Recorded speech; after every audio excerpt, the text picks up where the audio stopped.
Gipatuman na sa probinsya sa Sugbo ang paggamit sa WeTrace mobile application isip travel pass sa mga taga-lalawigan sa Sugbo nga manarbaho dinhi sa Cebu City. Ang dugang detalye sa report ni Femery Dumabo.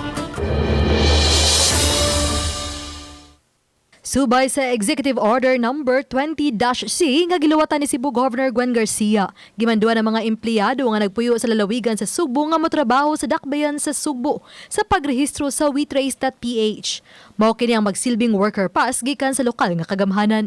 It was clear in the governor's pronouncement na with no WeTrace have no entry into the province. Giklaro sa Kapitolyo nga naa sa matag lokal nga kagamhanan diin gikan ang usa ka mamumuo ang pag-approve o pag-deny. Aduna sila ilang LGU portal.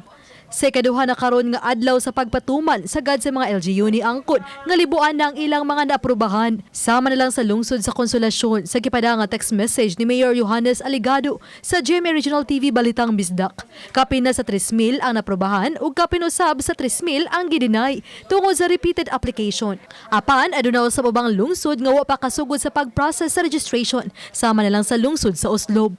They're gonna inquire kay nga no pending pa yung application. It's been 2 to 3 days na wag gyapon na approve ang application. Mo to nga amos lang ginan nga ang approval manggod ana is based sa portal nga ihatag sa Cebu Governor's Office nato.